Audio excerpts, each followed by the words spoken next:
Call the meeting to order. There's a quick bit of committee business just before we start.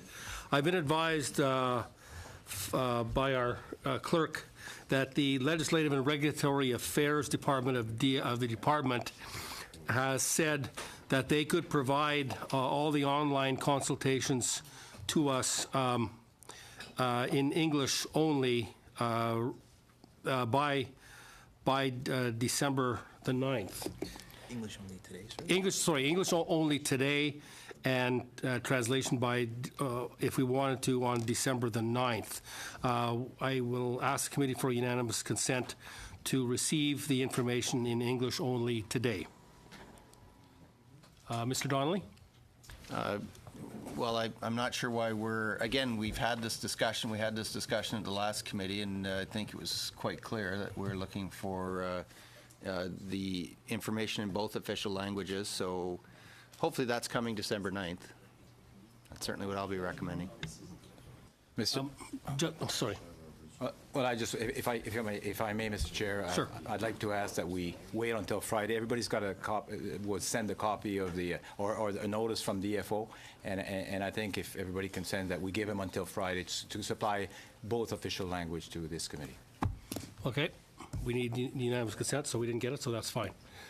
Yeah. Sorry. Well, we had one question from Mr. Donnelly, but with clarification, I think. December 9th? Yeah. Okay. Okay. Agreed. We have before us today 1, 2, 3, 4, 5 witnesses. Mr. Arnold, I recognize you. Thank you, Mr. Chair. Before we get into our witnesses' testimony today, I would like to propose a motion here. I'll give a bit of a preamble. The committee's current review of the Fisheries Act is based on a motion passed by the committee mandating the study. Marine protected areas are the government's tool for protecting fish habitat and so on. Today's meeting is the last meeting of witness testimony on the Fisheries Act review, and the next meetings are slated to begin the drafting of the Act. Mr. LeBlanc's mandate letter has mandated him to increase the portion of Canada's marine and coastal areas to be protected to 5% in 2017 and then 10% by 2020. The committee knows that the development of MPAs is underway, and it would be appropriate and helpful for the committee to determine the next task as its work plan in 2017 by passing this motion. And the motion would be that the committee undertake a study examining the criteria and process being used to identify and establish marine protected areas with the objective of ensuring that the criteria and processes are aligned to A, achieve the intended benefits of MPAs, and B, assess social, economic, and environmental impacts of MPAs, and C, that all traditional uses and values are duly considered and respected in the criteria and process of identifying and establishing MPAs. That motion appears to be in order. Would ask if the member has copies of the motion and if he has it in English and French. Is the motion in English and in French? No. Then we can't distribute it to members. Excuse me. So, the issue before us right now, sir, is he's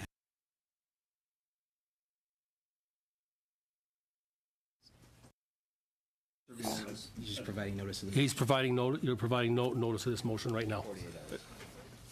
Can it not be moved at this point? Yeah. No. Yeah. You're introducing it. You're just I'm hearing yes and no. There's a Just wait till I get some counsel. two different things.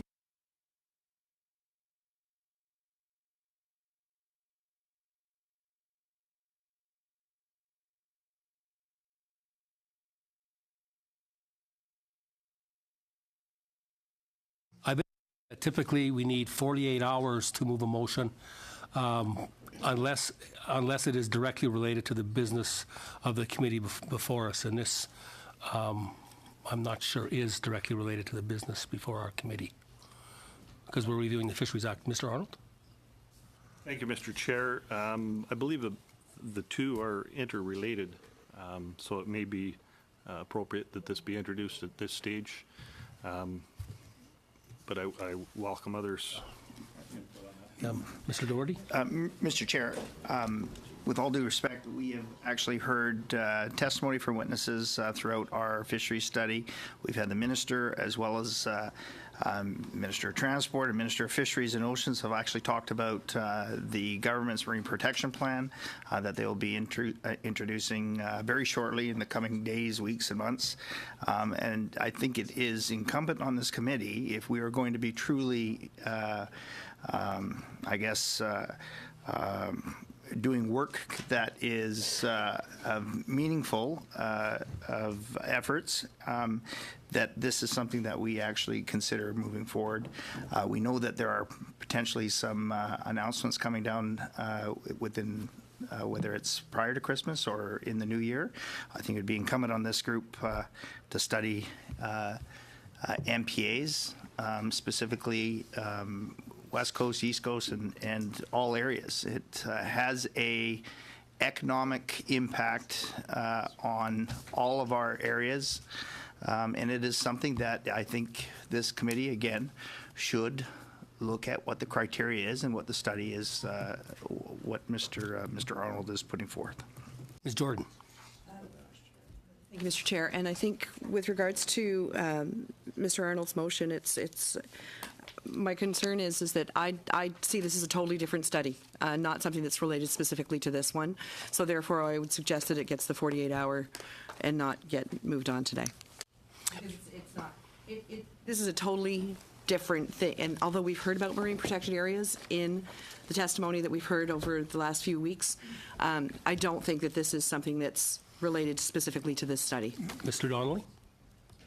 Mr. Chair, I agree. I think that this is something worthy we should absolutely look at, but it's absolutely a different study than the Fisheries Act, and this is kind of an unusual process because normally we talk about priorities and next studies at subcommittee and then make that recommendation to the main committee. So, Mr. Doherty?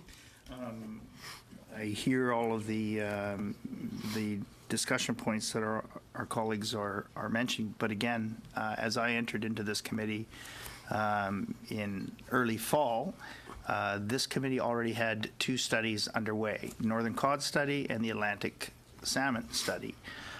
But pursuant to a letter drafted to this committee by both the Minister of Transportation as well as the Minister of Fisheries, Oceans, and the Canadian Coast Guard, instructing the committee to review the Fisheries Act and gave a specific time frame. This committee at that time, and if you remember the very first meeting, I suggested that perhaps we should get our priorities in place. We have 3 studies underway, and this study of marine protected areas, I think, is a valuable endeavor for us to move forward with this. And I think, again, it's something that we could do fairly easily. Has everybody, Mr. Hardy, sorry. Oh, I'm sorry. I was just going to suggest we just call the question. You're looking for unanimous consent to deal with it now. We should just call that question. Ultimately, I've heard the arguments, and I will make a ruling based, and it's primarily on a technicality. What this motion is requesting is a study.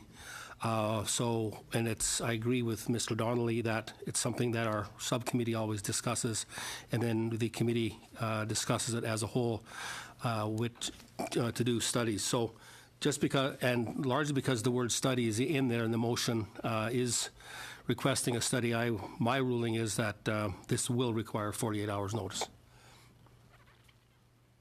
Okay? Yeah. And that's not a comment on the substance of the motion whatsoever. Mr. Donnelly. Thank you, Mr. Chair. I just had a question since I believe this is the last day we'll be hearing from witnesses on the Fisheries Act. Could we get how many speakers we have had to date, what we've heard from it at some point from the clerk? Not necessarily right now, but at some point. I don't see any problem with that whatsoever. Thank you. Mr. Doherty. Mr. Chair, could I ask for clarification when we are looking and our analysts are looking to have our recommendations in on the study? I've been advised that the drafting instructions for the analysts begin next Monday, December the 12th. Mr. Arnold. Thank you, Mr. Chair.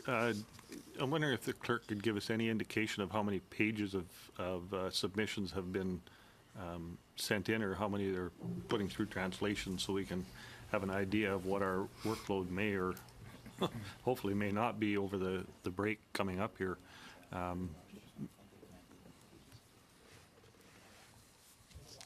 I've been advised, and I expected this will be a fairly large report. So it will be a... Excuse me, I wasn't asking about the report. How many pages of online submissions are being transported or translated that are to be provided to the committee for consideration?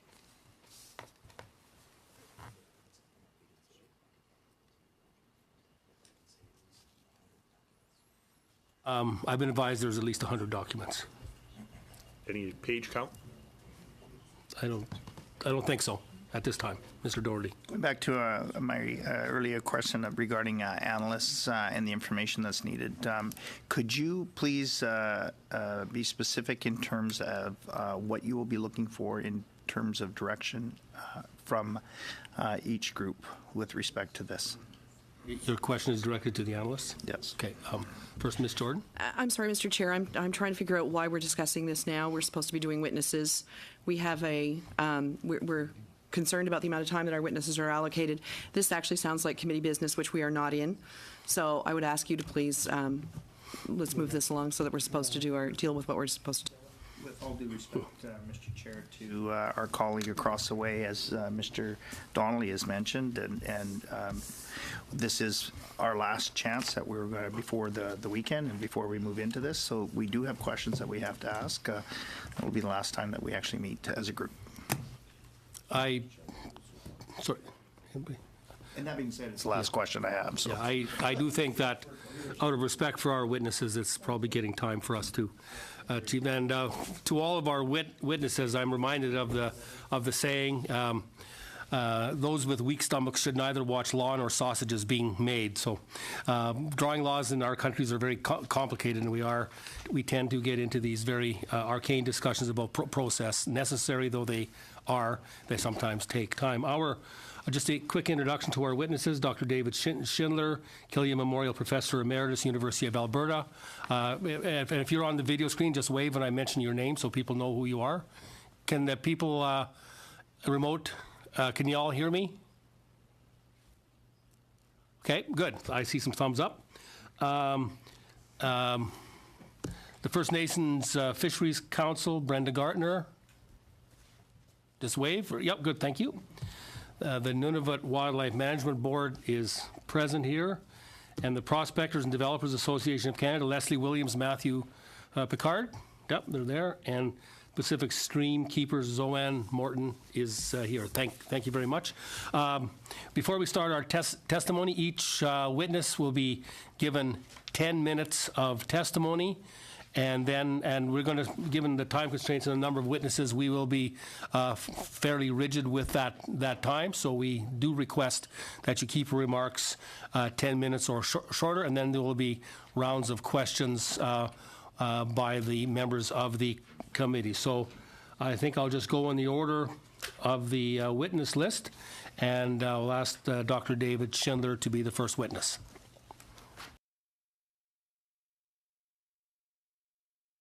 Schindler, can you hear me? Okay. Okay, so are we having, Dr. Schindler, we're having some technical difficulties. We can't hear you. Can you hear me now? Yes, we can. Thank you. Please proceed. Well, thank you, Mr. Chairman and members of the House Committee. It's a pleasure to appear before you today. My experience with fisheries in Canada has spanned almost 50 years, roughly half as a university professor and the other half as a member of the Department of Fisheries and Oceans, or predecessor, the Fisheries Research Board of Canada. In preparing for this testimony, I've read a number of your previous briefs, and I think rather than go into tiny detail about the flaws that were injected into the Fisheries Act in 2012, I'll simply say that I agree with almost all the briefs that you've received. The changes made in 2012 violate the very principles of ecology.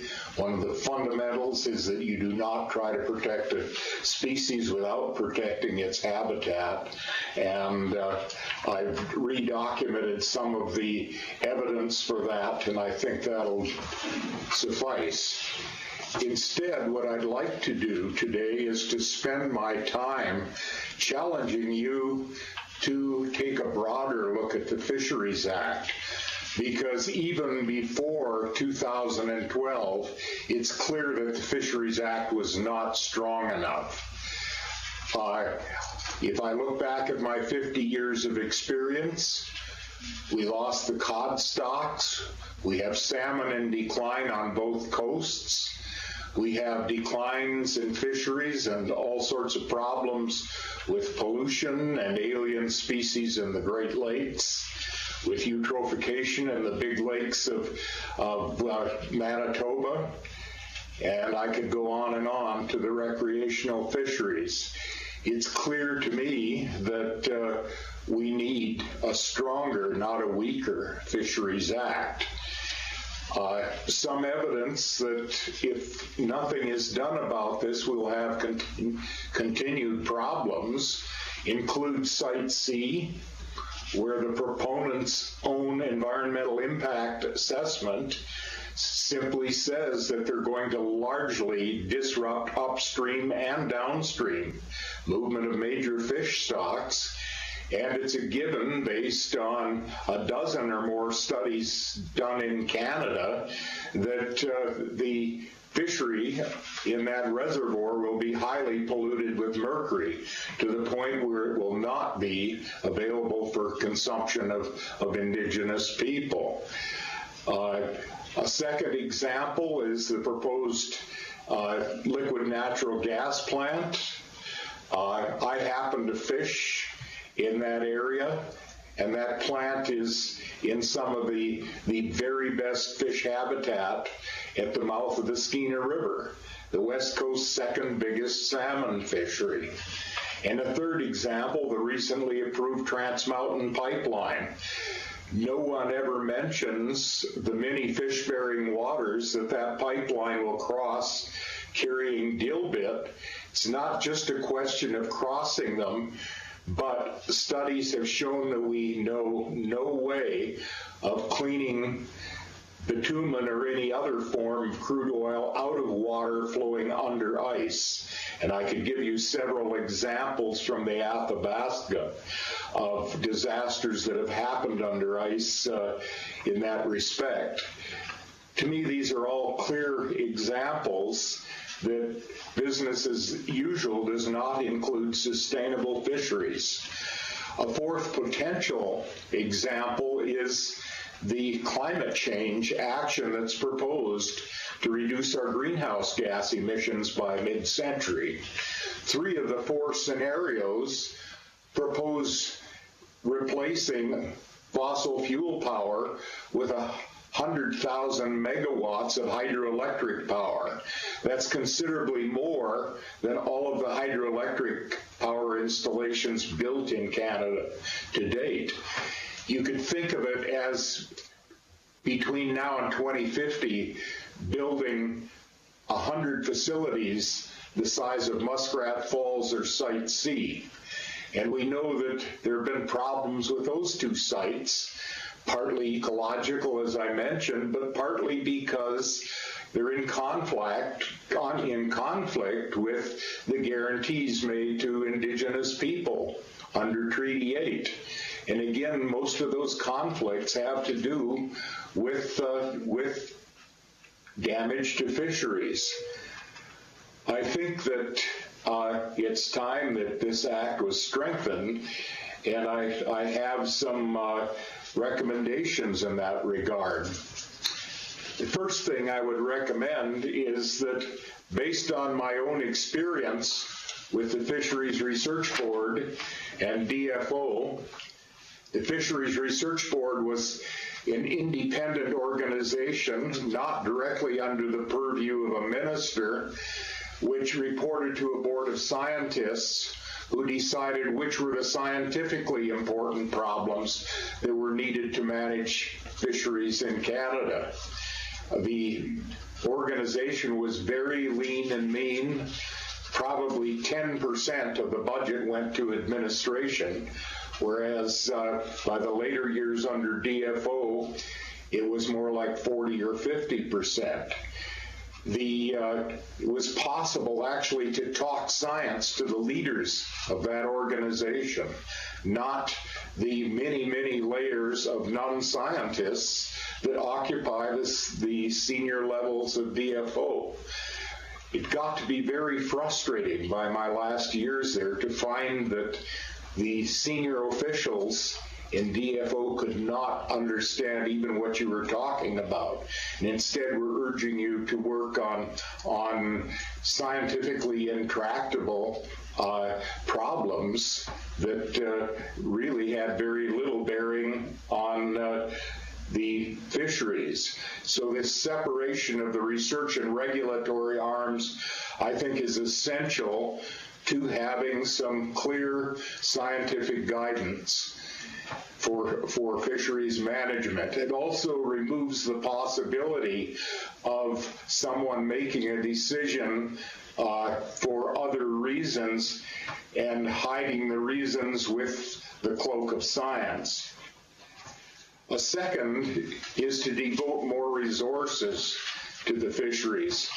There are quite a few resources devoted to understanding fisheries in the late 60s and early 70s under the Fisheries Research Board, and even in the first years of DFO. But in 1982, the constitutional deliberations decided that the provinces now had the purview for their inland fisheries. And those of us who worked at inland fishery stations were told, no, we're not allocating money for that. That's a provincial responsibility. And there was talk of duplication of effort. But in fact, none of the provinces ever stepped forward with a research program that would replace what was being done by the federal government. Instead of duplication, no one was minding the inland fisheries store. The cuts continued pretty well through my whole experience with DFO, and after that, which I learned from talking to my colleagues. But the most severe cuts were from 2012, when almost the entire habitat division was cut. I believe the figure is 63 stations to 47, 170 personnel lost. 7 fisheries libraries were closed for a total savings of a little over $400,000. Reversing these changes and strengthening the scientific ability to manage fisheries is essential to us having a fisheries to manage in another 50 years. I think it's fair to say that a strengthened science department could also be given the responsibility for monitoring of Canada's fisheries, which frankly are a mess right now, as recent experience on the Athabasca River shows clearly. Monitoring now is done by a hodgepodge of consultants and provincial agencies, many of them using outdated methods and with incoherent plans. I'm afraid it would be better if this was I'm afraid your time is up. under the purview of one agency. But you will have time during the question and answer, Dr. Schindler, for sure, to elaborate on your points. Brenda Gartner from the First Nations Fisheries Council, you have 10 minutes. Thank you, Chair and House Committee. I'm here today having been invited by the Standing Committee, and then subsequently I was authorized by the First Nations Fisheries Council together with the Lower Fraser First Nations Alliance, the Upper Fraser Fisheries Conservation Alliance, the Island Marine Aquatic Working Group, and the Coastal First Nations Great Bear Initiative. In the room with me today are representatives from both the First Nations Fisheries Council and Coastal First Nations Great Bear Initiative. I've been authorized to speak to our November 29th, 2016 written submissions. I'd like to observe the strength of this collaboration of First Nations fisheries organizations at the provincial and regional level and the significant regional representation behind these submissions. Besides the Indian Act, no other Confederation-era legislation has had a greater role in controlling and undermining the well-being of First Nations in British Columbia than the Fisheries Act. Since 1982 and the constitutional protections provided to existing Aboriginal and treaty rights, First Nations are consistently engaging at both the negotiating tables inside and outside of the BC Treaty Commission process and the courts to better ensure the required nation-to-nation relationship regarding governance, management, and conservation of fish habitat, and fisheries, and the proper respect for Section 31 Aboriginal and treaty rights. The historic and present-day struggles between British Columbia First Nations and DFO is well demonstrated by the long list of case laws and direct action and other conflict that has arisen in the fisheries in British Columbia for much too long. Fish habitat, and fisheries are the lifeblood for First Nations in British Columbia. Since time immemorial, the First Nations have relied on once abundant fisheries and thriving habitats within their territories to support their way of life, including spiritual, social, cultural, and economic well-being. Indigenous inherent rights and Section 35 Aboriginal and treaty rights, including Aboriginal title, have and will always include the right and responsibility of First Nations to govern and manage the fish habitat, both in the fresh and the marine environments and fisheries, and to be stewards of the rivers and lakes and waters in their territories. This sacred responsibilities of First Nations must be worked in conjunction and collaboration with DFO and the Ministry of Fisheries under the Fisheries Act. This federal government has committed to a renewed nation-to-nation relationship with Indigenous people based on this recognition of their rights, the respect and cooperation and partnership, and implementing the United Nations Declaration of Indigenous People. In the spirit of reconciliation, a more collaborative, coordinated, and efficient approach to management of fish habitat, and fisheries and oceans, including co-management and associated economic opportunities, must be forged. These submissions are presented with that honorable an intention, and we have worked hard to distill the recommendations to those we see are vital. First of all, preliminary process concerns that we need to raise. There's been barriers to meaningful First Nations participation in this Fisheries Act review, both before this standing committee process and in direct consultations with DFO. The barriers have included delayed and inadequate funding, unreasonable timelines, poor communication, and a lack of clarity on how First Nations' voice will be heard in this important review. It's in fact been very difficult for First Nations to have direct representation in front of you as the standing committee, and I really regret that. I'm here as a representative, but many First Nations leadership have asked to speak to you, and as I've heard today, you're now going to be finished with your witnesses, and that's your loss. Given the important, fundamental importance of fish habitat, and fisheries to First Nations, Canada must ensure a robust consultation process is used to complete the work required to change the Act. And your committee's recommendations must promote this outcome. Turning now to your current mandate, there are two areas I want to focus on. One is the restoring of lost protections, and the second is modernizing the Act. This review is welcomed by First Nations, and the opportunity to work in partnership with the federal government to strengthen this Act needs to happen. It's vital. Restoring lost protections include returning to HAD and eliminating the problematic definitions of fisheries, restoring the prohibition against killing fish, restoring the environmental assessment triggers for Fisheries Act authorizations, and removing and restricting and structuring the regulatory authority under the Act. Why is all of this necessary? Simply put, the amendments which restricted protection to existing fisheries was short-sighted, dangerous, and not supported by science, traditional knowledge, or best practices.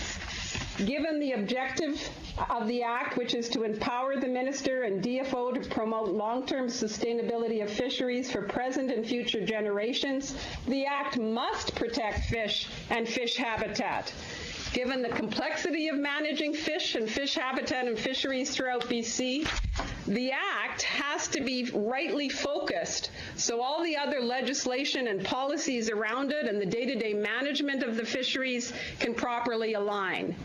To do this, the goal of the Act must protect biologically diverse fish and fish habitat. That increases the ability to have fish adapt and evolve over time to changing ecosystems and climate change. If you don't protect fish and the habitat of fish, you won't have sustainable fisheries. This is consistent with Indigenous laws. It's consistent with Canada's international and national commitments to promote and ensure biodiversity, and as found by the Commissioner Cohen in the inquiry of Fraser River sockeye salmon, if we focus only on fish or fish habitat that is linked to a current fishery, such limited protection could actually jeopardize future fisheries by undermining precautionary protections for biodiversity. If the Act focuses only on the fish that are part of a current fishery, then the careful balance between conservation and fisheries would tip towards fisheries at the expense of conservation. Commissioner Cohen concluded those after months, almost a whole year of listening to the complexity of managing one very important species, Fraser salmon, sockeye salmon. So neither science nor economics will ever be able to foretell which fish and fish habitat will best and consistently respond to changes in ecosystems. And that's why we have to, in a manner consistent with Indigenous laws, protect all of the fish and all of the fisheries habitat that's possible to protect in order for the sacred law and responsibility of First Nations to be properly shared with Canada.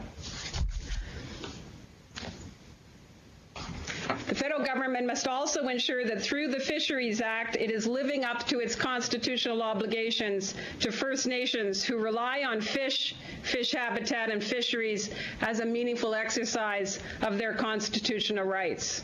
Shifting from fish and fish habitat to fisheries seriously jeopardizes the federal Crown's ability to fulfill its constitutional obligations. And I'll just give you an example of that.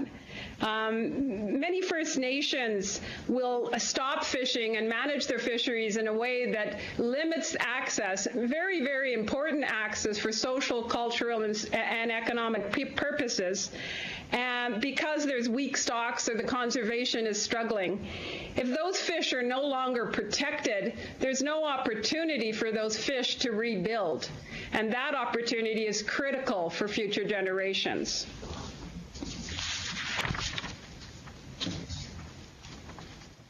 Similarly, British Columbia's history has shown that the salmon species that we are now seeing that are robust have in previous years or previous times been weak stocks. And we're often surprised by which stocks actually respond well to changing ecological demands. And so if we take a snapshot of time for fisheries management, say, oh, well, the only fish we're going to protect are the ones currently that we're fishing, we are terribly risking future generations' ability to rely on these fish. And we are definitely not meeting Canada's obligations to First Nations throughout British Columbia. Maintaining a commitment to biologically diverse species is required. Turning next to modernizing the Act. First and foremost, modernizing Ms. Gardner, the you Act. have 15 seconds. Huh. Yeah, 10 minutes That's goes 10 by minutes? fast. First and foremost, modernizing the Act must rise to the constitutional imperative of reconciliation with Indigenous peoples. We have specific recommendations on how to make sure that collaborative management and governance agreements with First Nations within the legislation is provided. You'll see that in sections 4.1 and 4.2 of the Act, the province was added in the most recent amendments. However, they failed to add First Nations. That is your time, and you'll be able to bring out your points in the question period, I'm sure. I'm fairly rigid on time to be fair to all participants. Nunavut Wildlife Management Board, you have 10 minutes.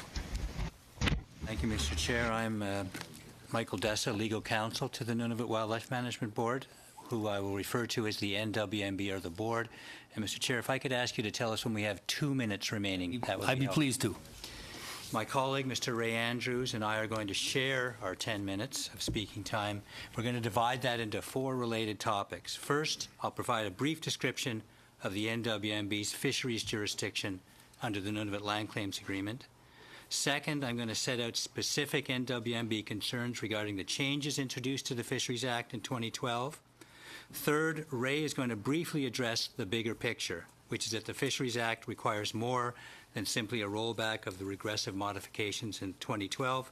And finally, Ray and I are together going to present to you 6 specific NWMB recommendations for your consideration. So to begin, the Nunavut Land Claims Agreement, which I'll refer to as the Nunavut Agreement, has been in place since 1993, and it's protected by the Constitution. Accordingly, where there is any inconsistency or conflict between any government laws and the Nunavut Agreement, the land claim prevails to the extent of such inconsistency or conflict. The NWMB itself is an Inuit Crown institution of public government established by the terms of Article 5 of the Nunavut Agreement. And it is the main instrument of fisheries management and the main regulator of access to fish in the Nunavut settlement area. And that area is a massive expanse of Canada's polar region, approximately the size of continental Europe. The primary purpose of the board is to protect Inuit rights and interests while at the same time respecting the principles of conservation. Moving on to the board's concerns with the 2012 changes. Our first concern is actually with the process that was followed. We can get into the specific details if the committee wishes, but suffice to say for now that the process followed by the Crown lacked even minimal procedural fairness. That is, it featured no reasonable notice to the public, insufficient disclosure, and inadequate opportunity to respond. In addition, the Crown at least arguably did not fulfill its constitutional duty to consult affected Aboriginal peoples. With respect to the substantive changes made to the Act, the Board's concerns are focused on those modifications that weakened habitat protection. The most troubling amendments to the Act are those contained within the revised Section 35, which, as everyone knows, replaces the former Sections 32 and 35. Previously, Section 35 sub 1 protected against the harmful alteration, disruption, or destruction of fish habitat, subject to the exceptions that were set out in the old subsection 2. The new 35 sub 1 significantly narrows those former habitat protections only to fish and only to those fish in specific fisheries that and fish that support such fisheries. Of additional concern is that the new Section 35 sub 2 goes on to significantly expand the previous and already wide authority of the government to permit harm to fish habitat through various exceptions. The NWMB has similar concerns regarding the expansion of regulation-making powers under Section 43 of the Act. For instance, the Governor and Council may make regulations, quote, excluding fisheries from the definitions Aboriginal, commercial, and recreational, end quote. To be fair, for each one of the sections and subsections I've just mentioned, along with others, the Minister must, before making a recommendation to Cabinet or exercising his or her own decision-making authority, consider 4 factors set out in the new Section 6 of the Act. While this is a positive statutory obligation to place on the Minister, the Board is of the view that the factors to be considered are imprecise and quite general, and therefore insufficient in the circumstances. Mr. Chair, I now ask my colleague Ray to continue with the presentation. Thank you, Michael, and it's a pleasure to be here, Mr. Chair and members.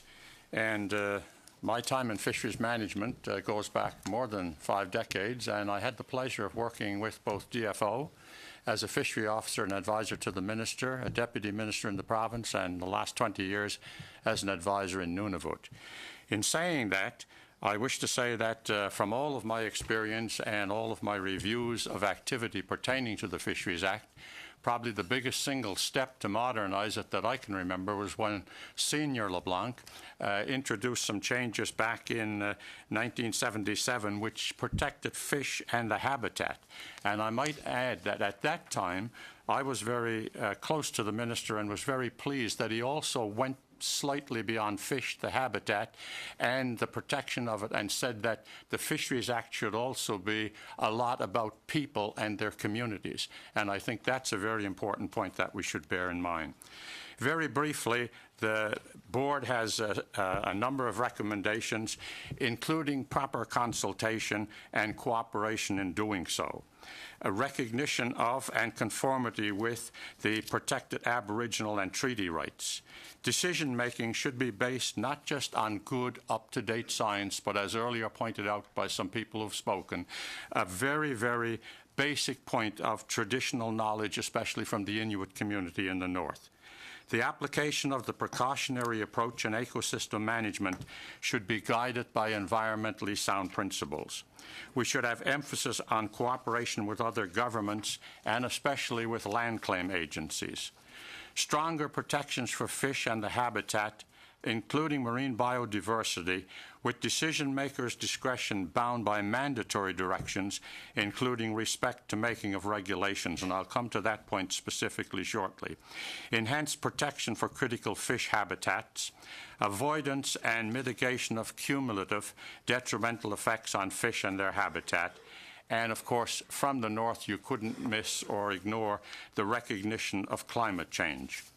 Mr. Chair and members, on another point, I would add from practical experience the fact that having a good act, a modernized act, without appropriate and modern and applicable regulations to follow is probably certainly where my mind is focused to a large degree in Nunavut. In Nunavut, we have, in addition to the long delay in modernizing the act, we have been waiting now for 23 years to get complementary regulations to even the current Fisheries Act. And I think in that case, efforts have been made by the Nunavut-Tungavik Incorporated, the Inuit parent body, with DFO over the years 2002 to 2016, and they're still pending having the necessary regulations. The result is that all fishing in Nunavut waters, our newest territory, will now be, or still is, I'm sorry, governed by the Northwest Territories Fisheries Regulation and Fisheries Act. This has negatively affected both ongoing and will especially impact emerging fisheries. In that case, to end this presentation, and answer questions later, I just simply say that we would have 2 in particular recommendations that I will leave with you. The Standing Committee recommends to the Government of Canada that it undertake Let's go ahead. That it undertake, ideally during the 42nd parliamentary session, a comprehensive review and modernization of the Fisheries Act. And bear in mind, I can't help, I got to repeat again, and the appropriate regulations for it. Secondly, the Standing Committee endorsed the 9 areas of reform which we've outlined for you today.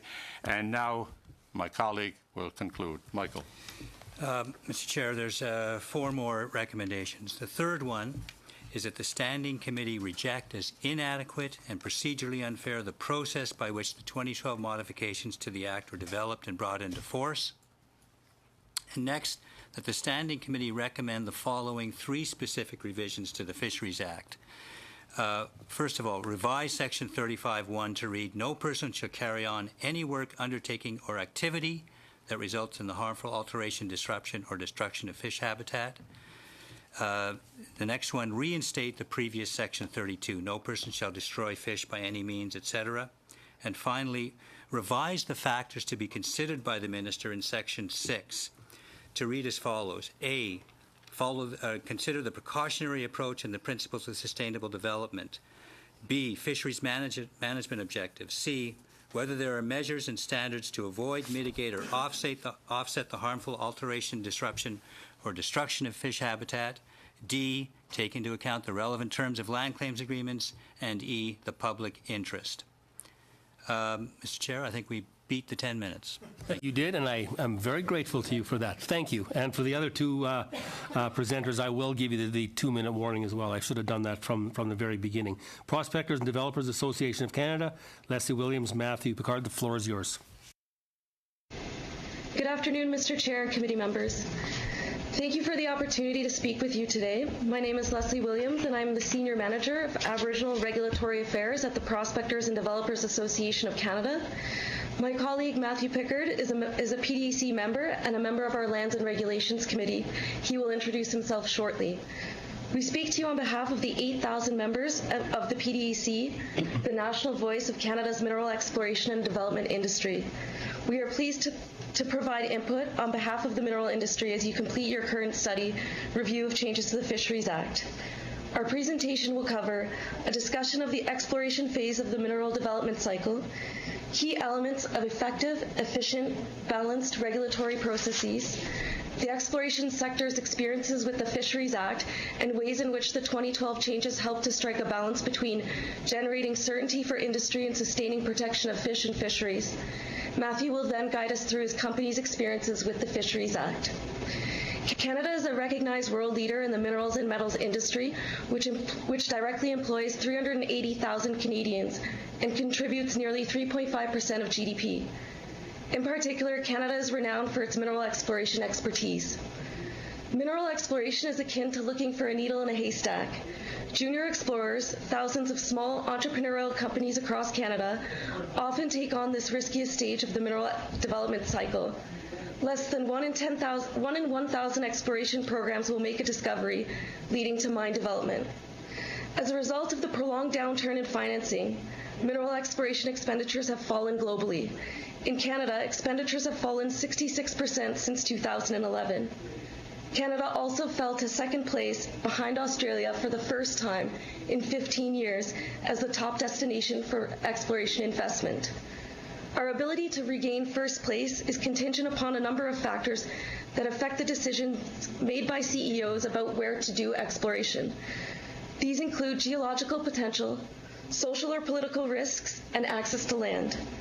Issues that impact access to land include the availability of infrastructure, land withdrawals, unsettled land claims, lack of clarity regarding the Crown's duty to consult process, and regulatory uncertainty and inefficiency. The issue of regulatory affairs brings us to the topic of today's study. At this point, I will hand over the presentation to my colleague Matthew, who will discuss the changes made as a result of the 2012 amendments and the impact of those changes on the industry. Thank you, Leslie. My name is Matthew Pickard. I'm the Vice President of Environment and Sustainability with Sabina Gold Corporation, which is a junior mining company based in Vancouver. Over the past 7 years, we've been focused on the development of the Back River project, a proposed gold mine in the western side, the western Kitikmeot region of Nunavut. Over the past 7 years, we've also been focused on various aspects of the Fisheries Act, both before and after the 12 amendments. Before I delve into the specifics on the 2012 amendment, I'd like to briefly run over some thoughts in key principles for effective regulatory process. We believe that regulatory regimes need to be balanced, and they should adopt integrated, holistic frameworks for balancing environmental protection, conservation goals, and the economic benefits. It's important to have clarity, consistency, and predictability in processes to ensure triggers and timelines and scopes are followed. We believe that regulatory processes should be scalable and be proportionate to the nature, scope, and duration of the project activities. We believe they should be timely, rapid as possible, keeping in mind the balance of participation for stakeholders and rights holders, with adequate time for regulators to properly review and keeping in mind the commercial realities of the proponent. We believe it should be evidence-based, based on science and traditional Aboriginal knowledge. We believe that departments should be properly resourced, both with human and financial resources, to undertake their work. And finally, establishing defined responsibilities with respect to the duty to consult and, where appropriate, accommodate Aboriginal peoples. It is our view that the 2012 changes to the Fisheries Act have helped generate more certainty in the process, but have also been successful in maintaining protection of fish and fisheries. For example, the proportionality of the reviews. Regulatory oversight called for by the 2012 Act is proportional to the scope of the potential impact, in that projects that have the potential to generate serious harm to fish must still seek a Section 35 authorization. Lower impact projects or activities have a two-step process, including the self-assessment by proponents and the potential of completing a request for review to get feedback from DFO in a timely manner if the project is uncertain if a Section 35 authorization is required. Clarity. The 2012 amendments help to further clarify by providing clear and predictable definitions and enhancing the opportunities for proponents to speak to Department of Fisheries officials. It's also helped to improve the guidance available to companies with respect to identifying potential effects by utilizing the pathways of effects diagrams. Timeliness. Some timelines have been established, specifically the Section 35 authorizations, and these have proven helpful to resource development. The maximum timeline and authorization has been defined, and the self-assessment process helps to remove pressures on DFO staff to provide the previously utilized letters of advice. Capacity. The 2012 changes now allow for the government resources to be targeted and more focused while still allowing oversight. And one final step is that the 2012 amendments, although intended to be focused on commercial, recreational, and Aboriginal fishery, in our experience has generally remained similar to previous versions. The requirement to protect fish that support CRA fisheries has, in practice, been focused on sustaining fish. I'll use our Back River project to illustrate our experience with the Fisheries Act. In order to develop this project, 2 small fish-bearing lakes and a handful of streams will require dewatering or significant modifications, which will result to serious harm to fish. Therefore, a Section 35 authorization will be required prior to the project proceeding. As part of the application for authorization, we prepared a conceptual offsetting plan, which includes various options or measures in order to counterbalance the loss of fish or fish habitat. The ultimate goal of this plan is to improve productivity of a local Aboriginal, in this case Inuit, fishery. We've worked on this offsetting plan together with Department of Fisheries and Oceans, local communities, and in partnership with the Kugluktuk Hunters and Trappers organization.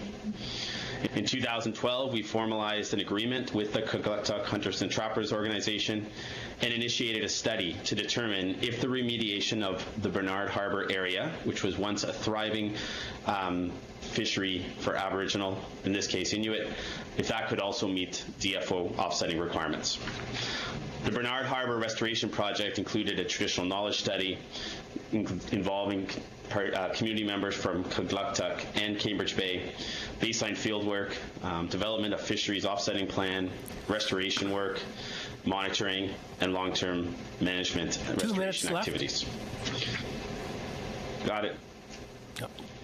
Following this work, it was decided that Sabina would advance the remediation work on Bernard Harbour and did so in 2016.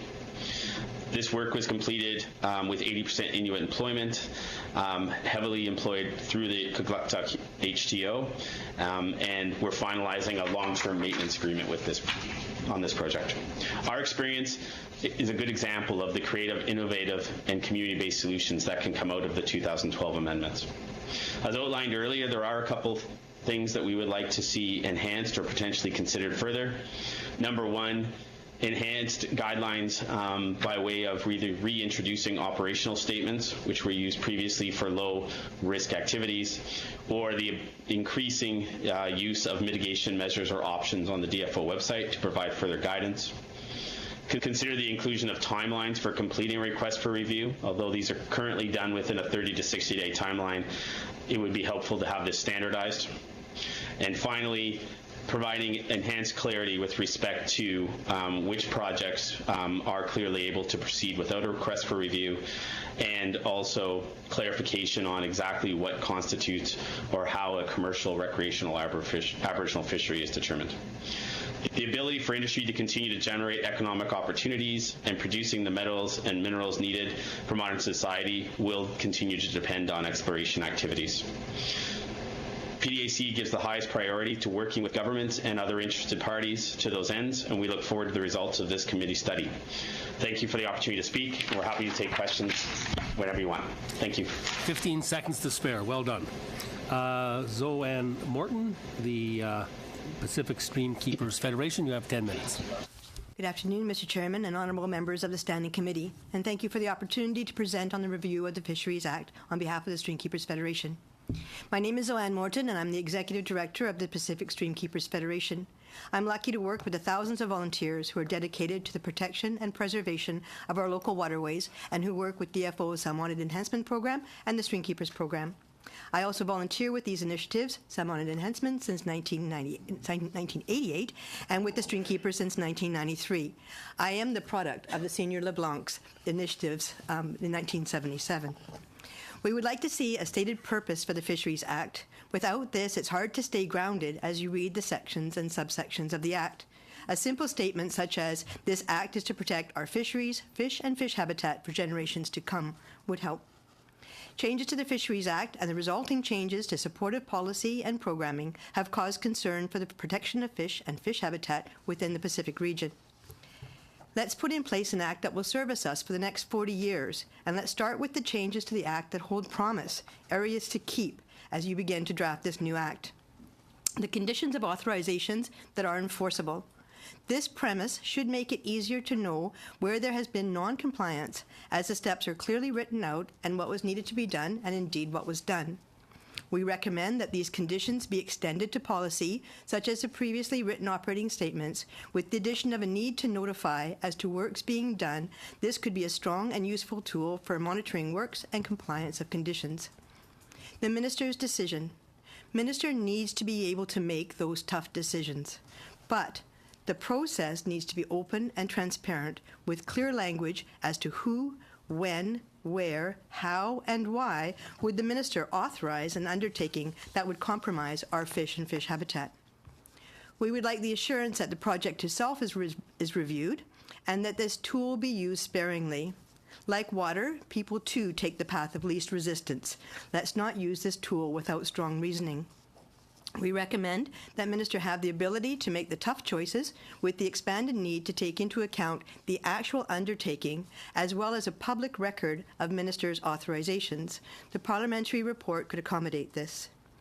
Minister's ability to do programming. The Recreational Fisheries Conservation Protection Program is being used as an example.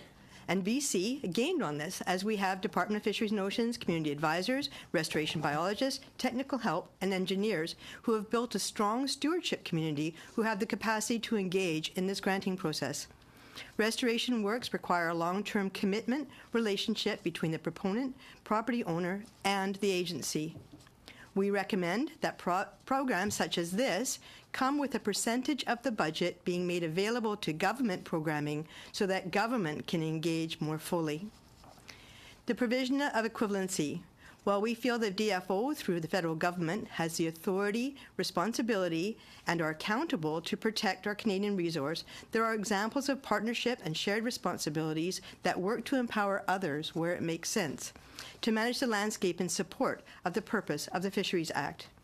Monitoring of the standards and of the on-the-ground outcomes is vital to ensuring that working relationships, shared goals and outcomes are able to withstand the test of implementation of the policy papers.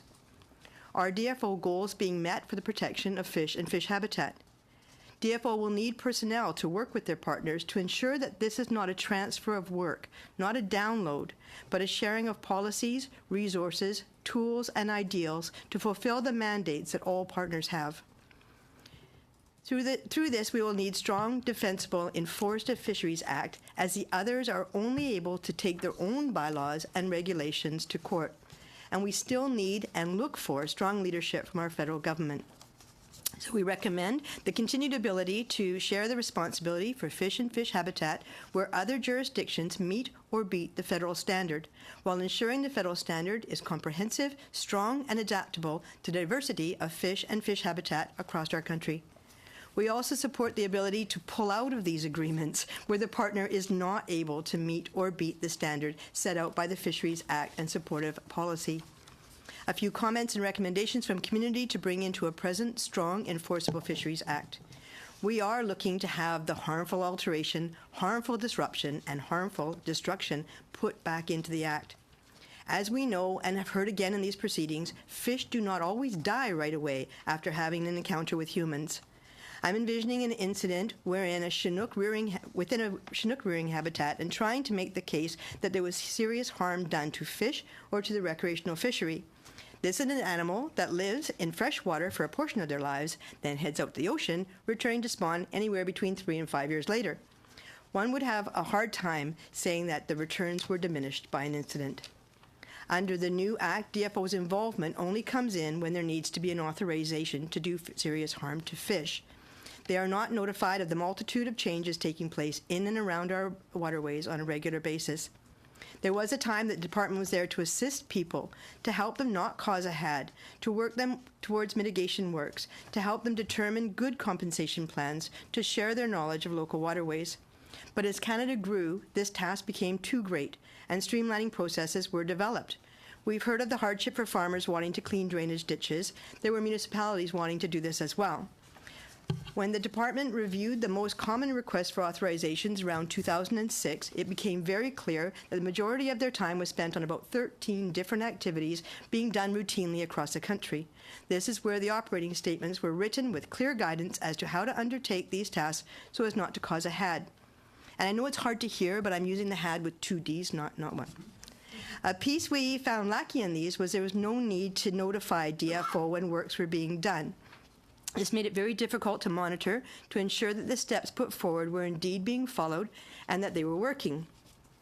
These operating statements were removed when the new Act came into place and were replaced by the Working in and Around Waters, an online tool to help citizens, guide citizens to know if they need an authorization.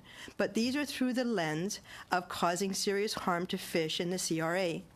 Section 2.1 of the Act speaks to habitat, but this gets lost in the instruction that says, with Section 35 being the main habitat protection provision against carrying out projects causing serious harm to fish. There's limiting words in that.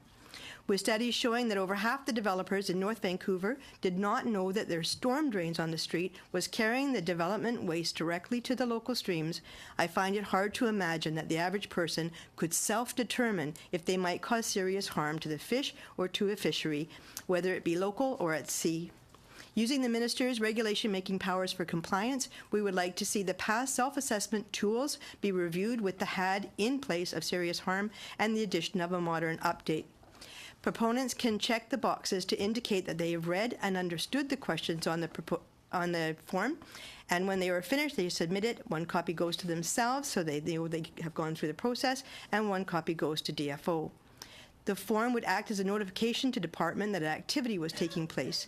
GPS coordinates would generate a map to indicate where certain activities are occurring regularly, and this would help form a work plan for monitoring. How can we expect compliance if the authorities don't even know any changes are occurring in our watersheds? So we recommend the legal requirement for notifications and the ability to easily see where works are occurring for planned monitoring of authorized and non-authorized works.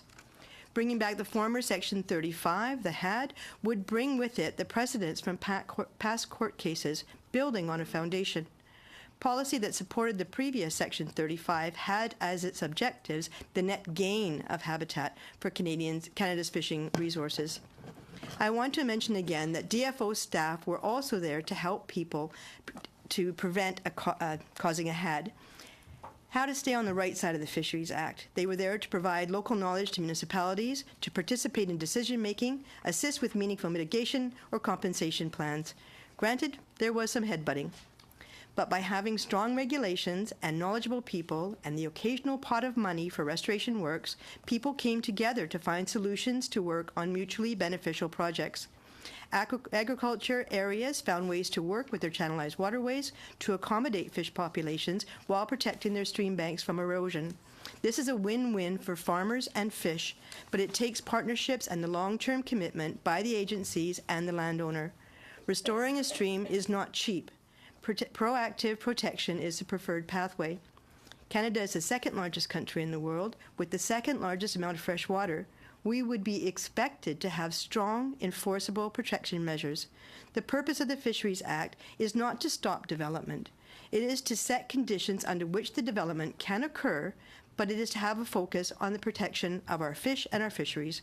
We look forward to reading your recommendations and continue to work with government under the new Fisheries Act. We also look forward to the reestablishment of the Habitat Management Program to administer habitat protection provisions under this new act. Thank you. That was absolutely perfect.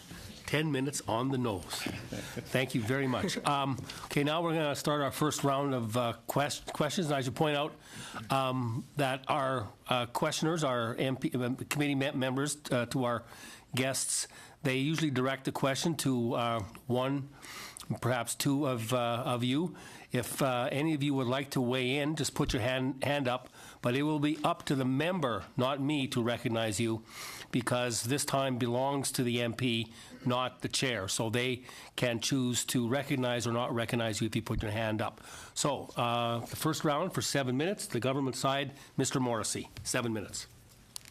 Thank you. And I will give you a 1 minute warning. Thank you, Mr. Chair. Over the past number of weeks, we've heard from a broad range of witnesses on really two sides of the spectrum, those that develop and those that participate in the fishery and protect the fishery.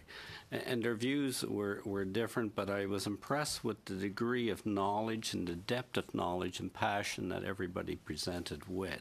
So on that, I have a specific question to Dr. Schindler and to Ms. Morton. Because a question that came up a couple of times, or numerous times, was, and I want your opinion on, should man-made habitat be defined and enforced the same way that natural habitat is? And my second part of that question would be, and I would want each to comment, is there appeared to be a lot of confusion in the Act, or a lot of comment on the Act that parts are not clear. And one area I'll refer to is when they referred to the death of fish, is it one fish or should it be more than one fish? Could both of you comment on those parts? Which one? With Dr. Schindler, I'll just choose Dr. Schindler, if you please. Thank you, Chair.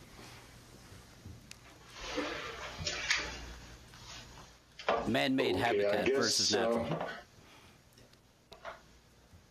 Yes, I would say that if man-made habitat proves to be equal to the natural habitat, in my experience, it's often permitted by at least the old Fisheries Act as replacement for habitat that cannot be otherwise restored, such as dewatering of lakes. It should be permitted. I would counter that by saying, though, that my experience was that even habitats designed by DFO scientists were often pretty inadequate. With respect to fish, I think the concern should be the long-term future of fish populations. I don't think the death of individual fish is of concern here. In my view, the mandate of the Fisheries Act in this committee is to see that it is truly sustainable, that my grandchildren can come back and expect the same degree of fisheries to rely on for food or recreation or subsistence that we can today. There are other acts, presumably, that will counter that. This is not the Mining Act. It is not the Agriculture Act. Your charge, in my view, is to see that our fishery is sustainable, whatever it takes. I'll keep this succinct. Depends on what the function of the water was prior to man taking account. If it's a dugout and it's not attached to anything, it's just full of water, well, of course that wouldn't be anything to do with the Fisheries Act. But if you've actually channelized a functioning stream and turned it into an irrigation ditch or a drainage ditch, that would, of course, need to be covered under the Fisheries Act. You think of the man-made end of things as well. I have to say person-made because I actually made a fish-bearing stream. And yes, I would like to have it have the protection of the Fisheries Act. We changed a leachate ditch in the district of North Vancouver from a drainage ditch that took the leachates to Lynn Creek into a fish-bearing stream, and I would like to have that under protected. That was the intent of it. And on the definition of fish or fishery, because this has come up a lot, is the ambiguity in what we're told is the harm where you would be charged. Is it the death of one fish or multiple? Very, very tricky. And it's funny that you should say that because I actually asked that question. When I found out about the duty to report, I was at a meeting and I was a bit terrified because the day before I had killed a fish. We were digging out our man-made structure that is designed for fish. We had done all the trapping. We had done everything we could to remove the fish. What on earth a chum salmon was doing there in the middle of summer, I have no idea. But anyhow, we took this fish and it went in the back of the dump truck. So, and I didn't know about the duty to report.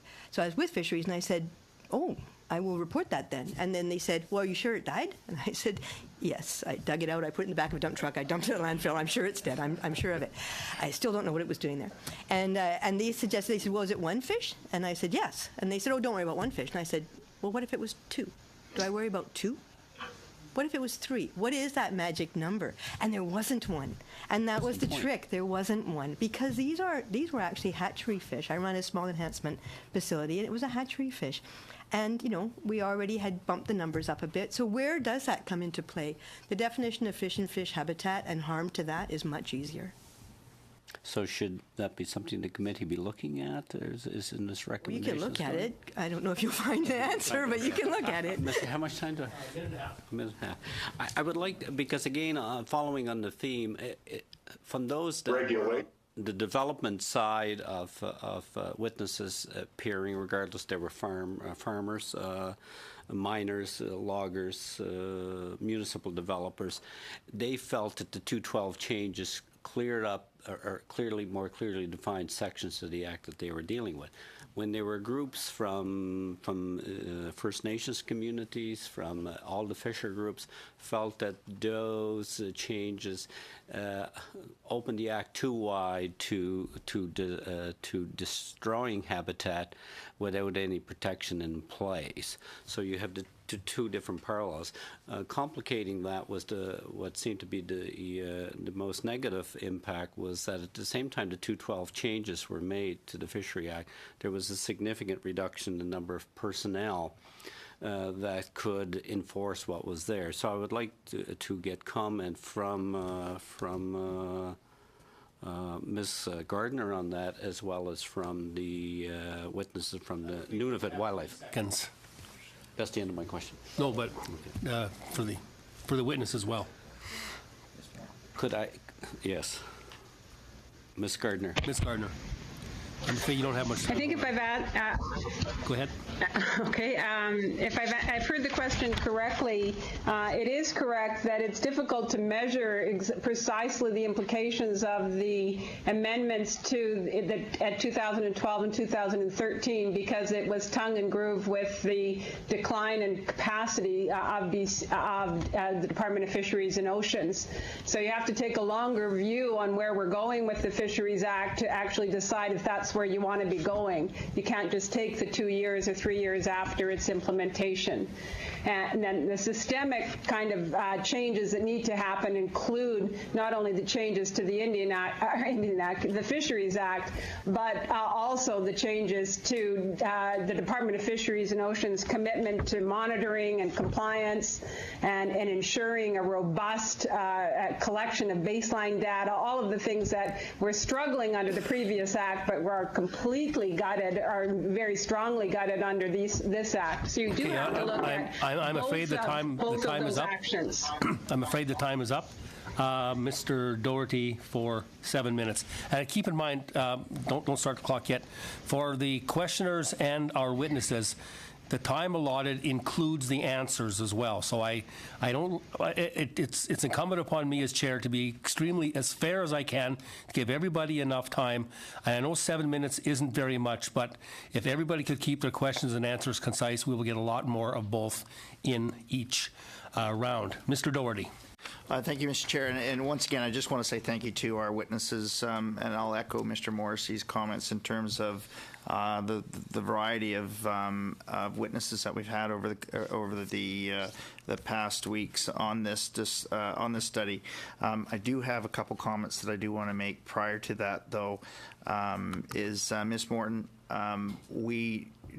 we have heard a couple times about the stated purpose, and I think that is important. I'm hoping that is something that we will give direction to as we move forward, as well as the operating statements.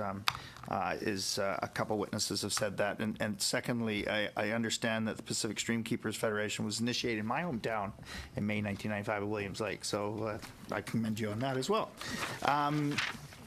I do want to go to Ms. Gardner.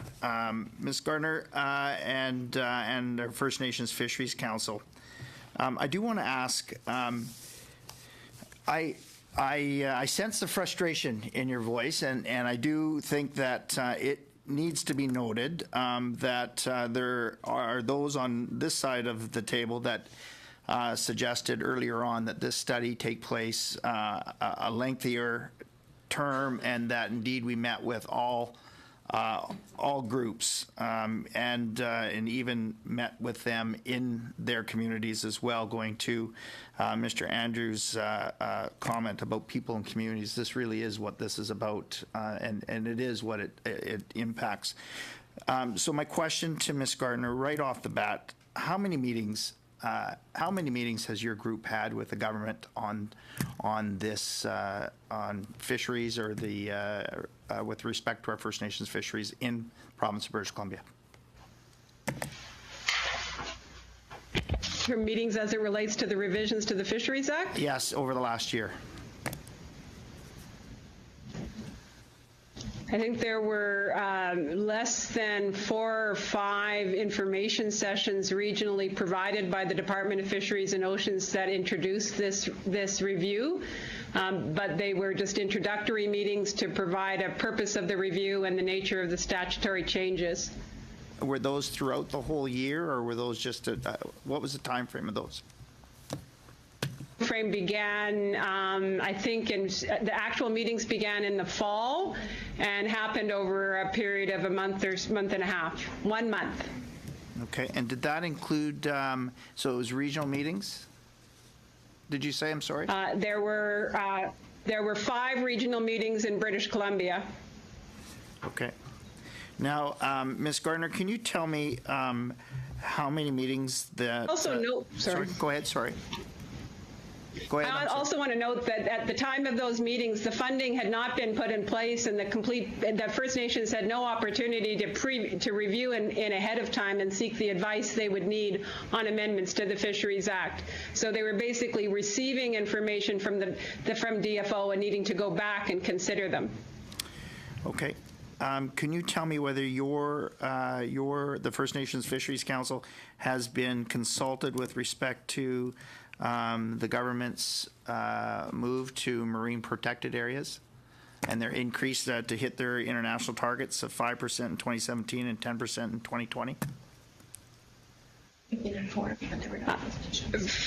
First Nations Fisheries Council will have been informed about those steps, but they will not have been consulted. The First Nations Fisheries organizations are not rights and title holders. They provide capacity and assist First Nations in considering these matters, but they're not a body that does the actual consultation. Okay. They engage. They engage. Okay, perfect.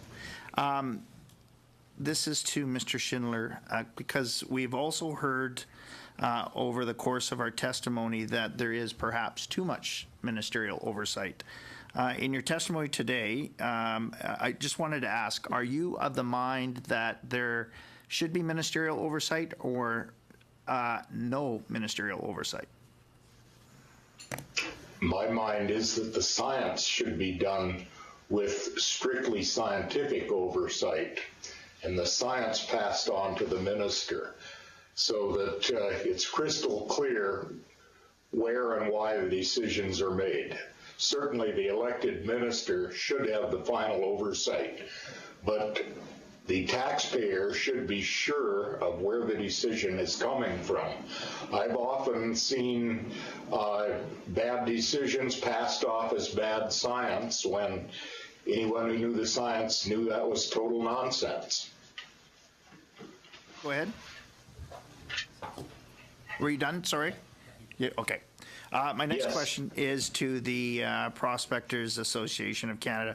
We've heard a number of testimony, varying testimony from different sides. I think all are measured, but we have heard that ranging from the 2012 changes have just allowed industry to, I guess I'll have to use this term, go willy-nilly or amok, and it made it easier for projects to proceed. Would your testimony today be that it was the changes to 2012 or in 2012 made it easier for your membership to get their projects approved, or did it was it or was it status quo and perhaps even make it a little bit more onerous? Thank you for that question. So Matthew Pickard with PDAC. So there was a change in the process between 2012 and currently. The fact is that previously there was letters of advice utilized. That was a process through Department of Fisheries and Oceans. Currently now we use our own self-assessment and a request for review process. In the end, the process has streamlined. The mitigation is not changed. We still utilize, our membership still utilizes operational statements and previous mitigation that would be either general to the industry or site specific. So there hasn't been changes in mitigation, but process has. I'm afraid that's time. Move to Mr. Donnelly for 7 minutes. Thank you, Mr. Chair, and thank you to all of our witnesses here for providing your testimony on the Fisheries Act reviews. Extremely helpful. I will just recommend that everyone that has presented here, if you haven't already submitted your recommendations in writing to the committee, that you do that. That we ensure that we have all those recommendations in writing. So please send those to us. Secondly, just to Ms. Gartner, I wanted to add that I did recommend to this committee on a number of issues. One was in terms of traveling. I thought this committee should have traveled to the coasts to hear from witnesses. I also suggested that we expand the time frame. It's a very, very tight window that we hear from witnesses and that we produce a report to allow, we've essentially heard, I think, from 40 or 50 witnesses. And I know there were just many, many more, including a number of First Nations that I did only get a chance to raise a few. So the Lower Fraser Fisheries Alliance, the Helsik First Nation, and I did raise the issue of the First Nation Fisheries Council, who did write to this committee regarding speaking to us. Unfortunately, I did lose those battles. So we have only a set number of witnesses. We have heard from a number of excellent witnesses so far. But I know, and I take your point, that there are many other First Nations who wanted to hear or wanted to present to the committee directly. And I find that it is unfortunate that we are under a compressed time frame and we aren't able to hear from many, many more on such an important topic as the Fisheries Act. And I wanted to ask Dr. Schindler, in your opinion, did the 2012 changes to the Fisheries Act increase or reduce protections for fish habitat? It's pretty clear that they reduced the protections for fish habitat. I don't think, however, that to date you would expect to see any effect. One of the reasons was mentioned earlier. If you don't have people in the field to observe, you're not going to see any effect by definition. Number two is that only a few years have gone by. Most large projects require several years to develop, and if they're bad projects, probably several more to have an effect on fisheries. So I think it's very timely to get in and reconsider and hopefully restore biologically sensible basis for the Fisheries Act now, before any significant damage is really done. Thank you, Dr. Schindler. And you also mentioned a number of projects that have already been essentially approved under these, the current Fisheries Act. So your point is well taken. Ms. Morton, if I could change to you to ask about, I think everybody has provided very good testimony, by the way, very helpful, and heard the recommendations.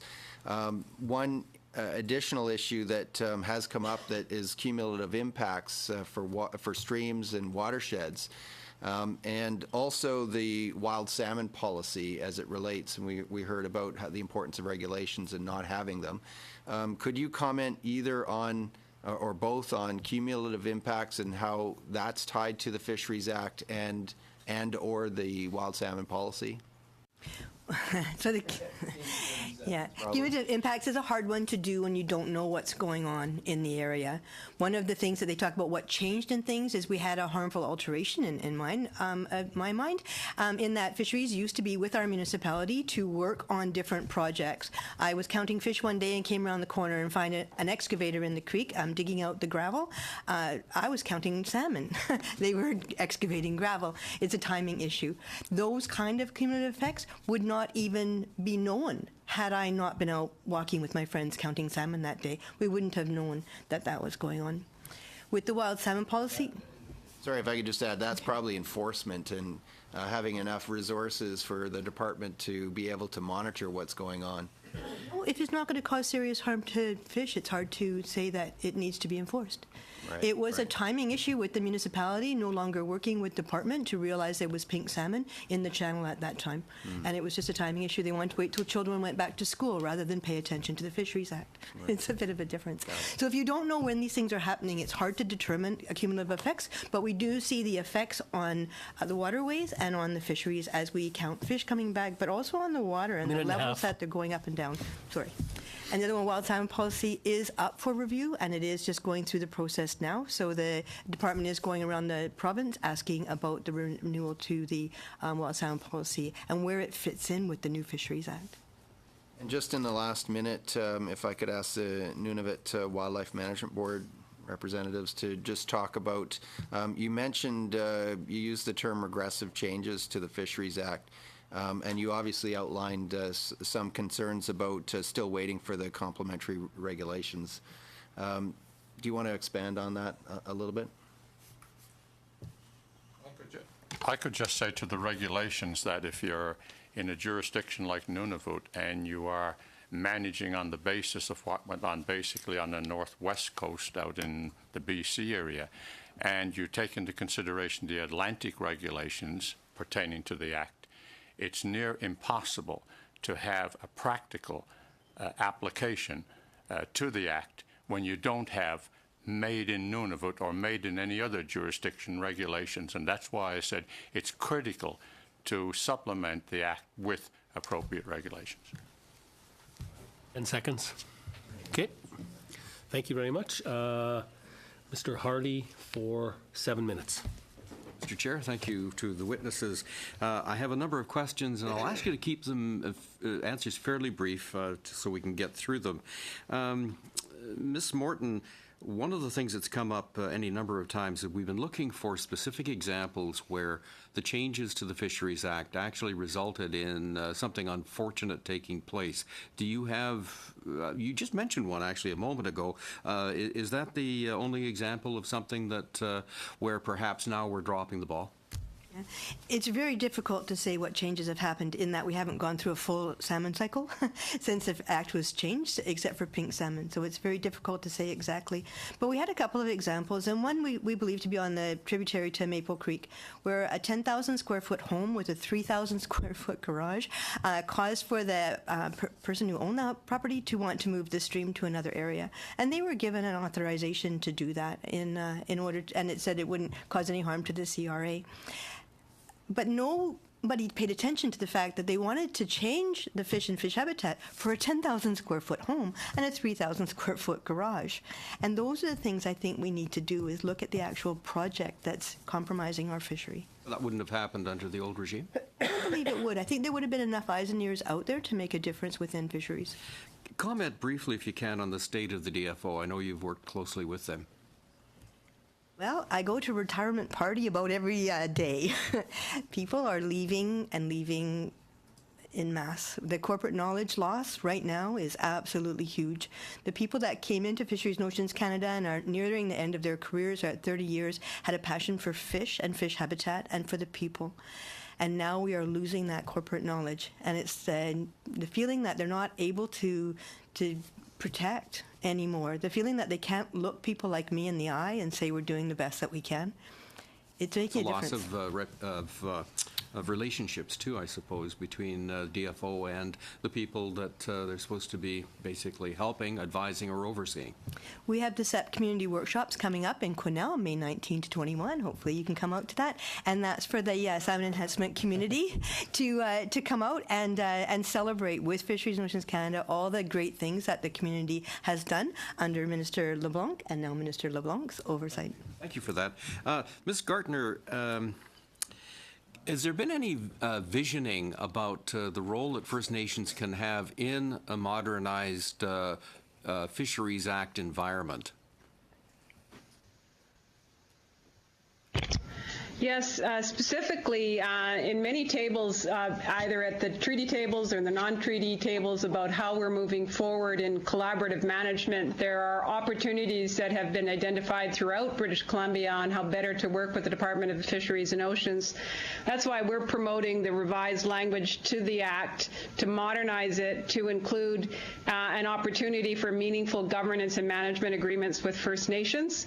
You'll see in our Appendix A that we have language for all of the suggested recommendations we have, including the purpose section and otherwise. But in the recommendation 7 specifically, we're recommending that the Act enable the Department of Fisheries and Oceans and the Minister to enter into direct agreements with First Nations governments in a manner that would allow them to facilitate the kind of collaboration between First Nations, the province, and the federal government as it relates to the management of fish habitat, and fisheries. All right, and so there has been quite a lot of thought around that. Sure.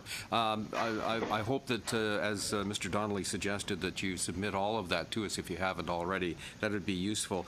One of the things that we've been drilling into during the study is the origin of the changes, mainly to speed up public works, to reduce administrative burdens, to take a 3,000 project backlog off of the DFO's plate. So on the one hand, we want to restore some things, but on the other hand, not necessarily lose some of the beneficial aspects of the changes, which really had a lot to do with streamlining processes, streamlining and perhaps reducing the triggers for environmental assessments. Do you have any comments on how we can, get the protections in place, but still have a more streamlined and nimble system? Well, I think one of the things is to be careful about the death by 1,000 cuts. You streamline assuming that small projects have little effects, and that's an incorrect assumption. Small projects, many of them can have very detrimental effects to migrating salmon and other fisheries. And so one has to be careful about that assumption. So the better way of looking at it is to provide the kind of meaningful guidelines under the Fisheries Act for the kinds of things that the minister should be doing. So in our, and I'll stress, it's November 29th submission that's before you already in writing. being and it contains all the amendments we're suggesting. And in that, we're suggesting that the purpose of the Act give more clarity around what your goals are under the Act, and we have a specific purpose section. And then when making decisions under that, including regulations, there are specific objectives that we're suggesting that the minister be charged with meeting.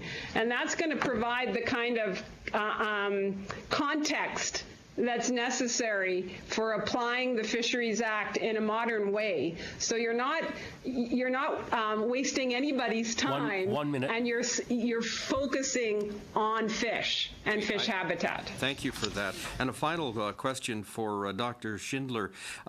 You mentioned separating science and regulations. Can you expand on that briefly for us? Yes, I think the fisheries, excuse me, the separation of the two as under the Fisheries Research Board, which did science to best support Canadian fisheries, entirely governed by a board of senior fisheries and freshwater and oceanographic scientists, produced very good science. That was then handed off to the departments as a piece of science, and that was incorporated into the decisions. That first organization had very low overhead. We probably had 7 overall staff for a scientific staff of 100 people. That changed when we were taken into DFO to about 50% support people of various sorts. And it just confounded the expenditure of money for doing the science efficiently. Thank you very much. And next, we'll have Mr. Arnold for 5 minutes. Thank you, Mr. Chair, and again, I'll echo the sentiments of the members around the room. We certainly appreciate the time that you've taken to prepare your submissions and bring them to us. And I also want to echo the statements from Mr. Donnelly about the time frame and deadlines that have been imposed on us here, that we had to trim our witness lists requests significantly, and we're having a struggle obtaining the online submissions in a timely manner so that we can include them in our report. So I certainly appreciate the time that you've had, or the time that you've made, and I hope you can appreciate the value of having you here. I guess one of the first things I'd like to address is the Act prior to 2012 and the Act post-2012. I was familiar with fisheries issues, and one that I followed closely was the gravel extraction on the lower Fraser River and the issues that were taking place there, and in some cases actually killing millions of pink salmon eggs when portions of the river were basically dammed off for gravel extraction. Wondering, Mr. Schindler, have you got any history with that? And can you, if you do, could you explain why the old Act wasn't able to prevent that at that point in time? I don't have any experience directly with that. I expect that it was probably the same thing that we experienced at all fisheries stations. Problems were multiplying, and the number of staff expected to handle them were going down. Okay, thank you. No, I think the point with that I'd like to make is there were significant issues happening prior to the changes in the Act, and this Act looked at clearing up some of the backlogs that were there. Mr. Picard, Mr. Williams, you mentioned the need for operational guidelines, and I think we've heard that more than once through the hearings, that we need regulations, we need operational guidelines, we need some objectives. Can you perhaps elaborate a little bit more on I guess we can't get into the specifics of what those guidelines need to be, but if you can, in general terms, what might be included in recommendations toward regulation. To who? Oh, sorry, that was to Picard and Williams. Prospectors and developers. Sorry, my apologies. The mic was off. It's Matthew Pickard with PDAC. Yeah, with respect to the previously utilized operational guidelines, those helped resource development, primarily exploration and prospecting, ensure that they, within the requirements, they could utilize operational guidelines for minor works. Those commonly include things like drilling on ice, water takings, even up to dock structures that may be required for landing of aircraft. Those types of things were useful because we could scope our activities to stay in line with them, and then if we needed more significant activities, then we could engage Department of Fisheries and Oceans for letters of advice. Those standard mitigations are still useful to us, and understanding those and ensuring they're available to all companies and all users would be very useful. Thank you. 1 minute. Okay, thank you. Mr. Schindler, you had mentioned, I believe, and I believe I heard you correctly, that you said that in our proposed transfer away from fossil fuels, we may be looking at 100 projects the size of Site C or Muskrat Falls. Is that correct? Did I hear correctly? That's what the math would say. They're proposing from 130 to 100, from 100 to 130,000 megawatts of additional power generation between now and 2050. That would be 3 to 4 large dams per year. I don't think it can happen. So my recommendation would be that plan needs to be revisited. Okay, thank you very much. You got 10 seconds, so I think that'll be Ms. Jordan for 5 minutes. Thank you, Mr. Chair, and I would like to thank all of the members the witnesses who have appeared here today for your testimony. I'd also just like to make a comment with regards to the study and that this is only one way that the DFO is, or sorry, the department is looking at the revisions to the Fisheries Act. I would also like to say that I have really appreciated hearing from the witnesses that we've had, and that we've at least listened to witnesses and we've heard from people and not just actually brought in legislation in an omnibus bill. So I appreciate you guys coming in today. Thank you very much. With regards to, I would like to direct my first questions, please, to Mr. Picard and Ms. Williams. With regards to self-assessment, could you please just kind of walk me through how that self-assessment process works quickly, if possible? Matthew Pickard. I'll be as quick as possible. Essentially, a self-assessment is determining what your activities are planned on site, utilizing general mitigation, which can come off of the DFO website or off of more standard mitigation that is used for similar projects, and then looking at site-specific mitigation specific to your location, your activity, fish in the area, habitat, and then following that, you would ensure that information is made available should DFO request it, and ensure that the mitigation that you've identified is in place. That's the process, essentially. So you don't, DFO doesn't actually have to see that process before you go ahead with whatever project you're working on? It's something that's just available if they ask for it? That's correct. It's available should they ask for it, much in line of how the operational the standard operating, or what would they call, operational procedures statements were utilized previously. And has anyone ever asked you for a self-assessment from DFO? Have they ever asked to see any of your project self-assessments? So for my specific projects, no, but within the exploration industry, yes. Okay, thank you. I'm going to ask my next questions to, Ms. Morton. with regards to the changes that were made to the Fisheries Act in 2012, you said you've been with your organization now for quite some time. Were you asked about the changes and how they would affect your habitat, your studies, your work? Did anyone from DFO contact you and say this is what we're considering for changing in the Fisheries Act, and how will it affect you? I think it came as a surprise to most people. Okay, thank you.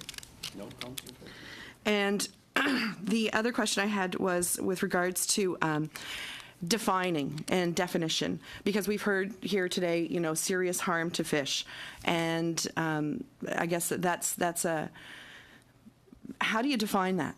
How do you define what is serious harm? And I mean, we did have one witness who appeared earlier who said it would be like his mother would say, don't hurt your sister. Well, how do you define what that means?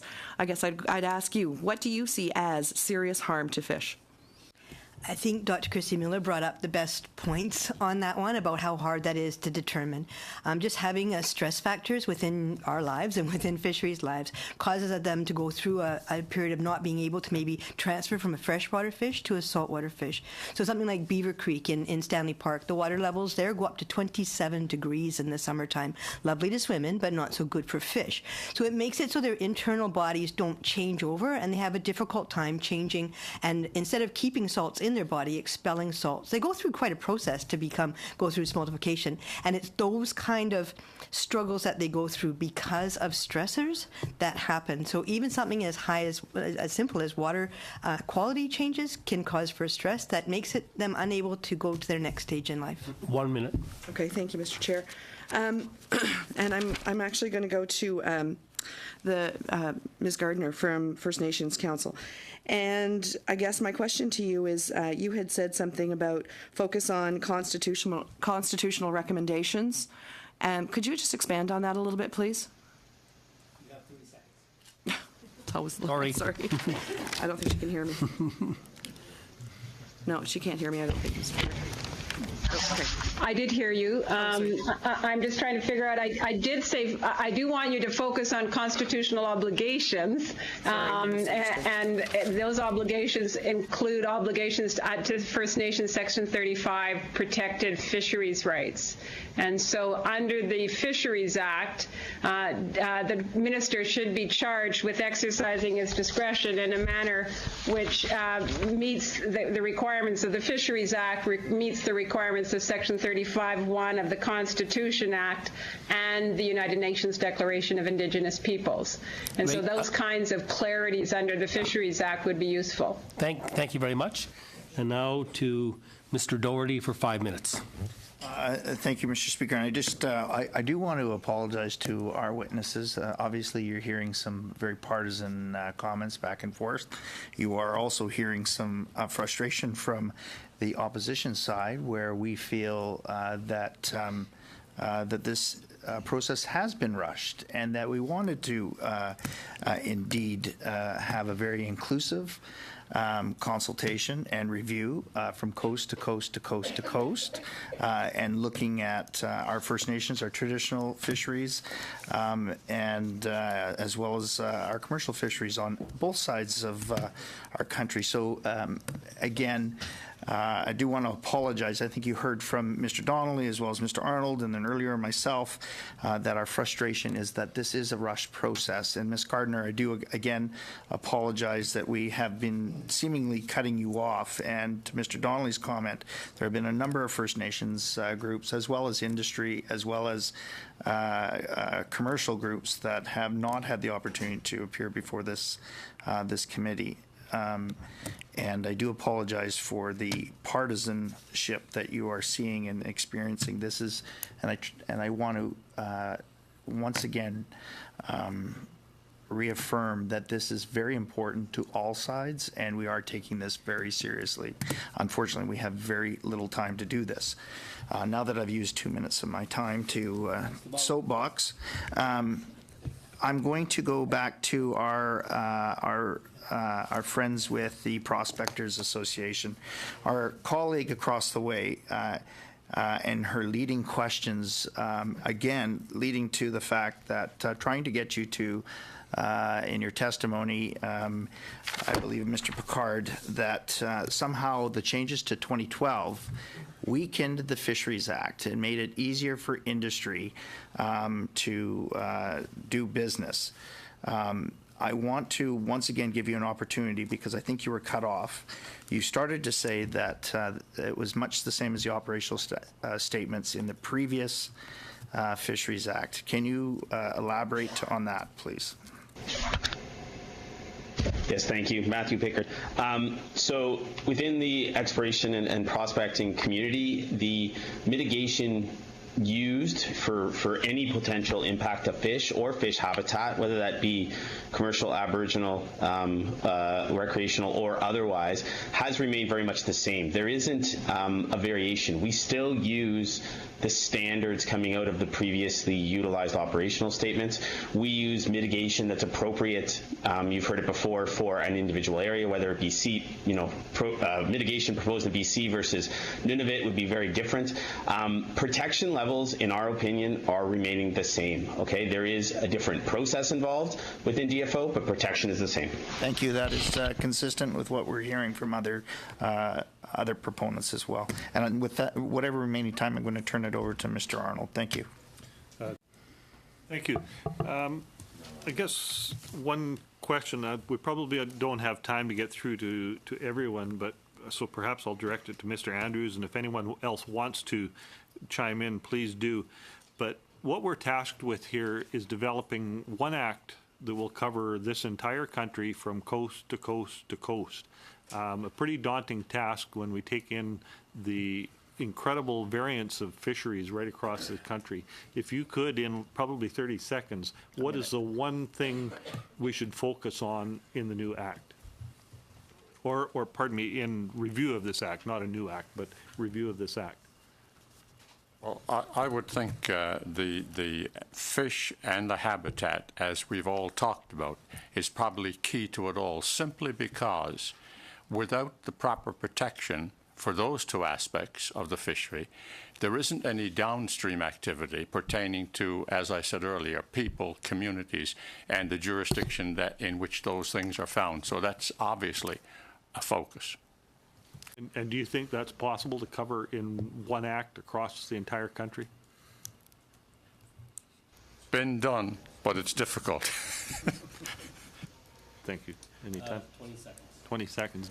Does anyone else care to provide one key recommendation? David Schindler here. I would think the obvious answer to that is that this is what regulations are for.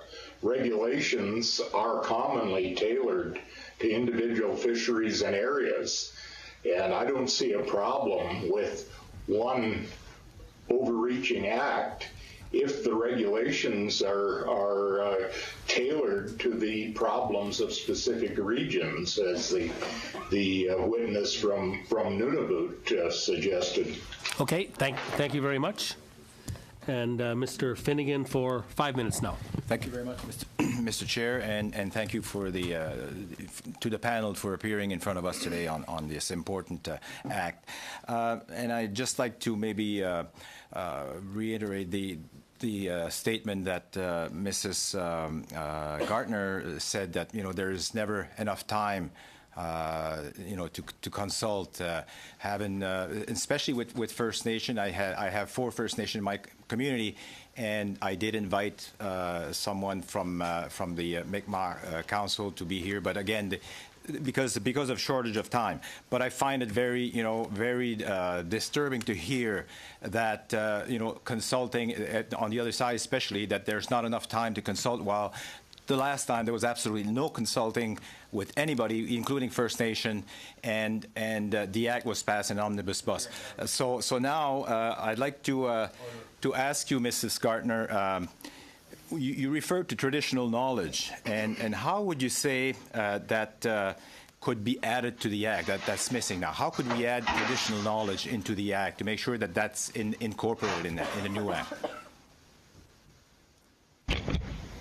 Yes, I do agree it's an improvement on what we're doing this round, by the way. Rather than no consultation, improved dialogue. We just need to get stronger. In terms of traditional knowledge and how it could be directly referred to in the Act, we see it in two places. We've made recommendations for clear standards and objectives for guiding decision making, and as one of those, we recommend that best available scientific and technical information, including traditional knowledge and Indigenous laws, is included in the decision-making under the Act.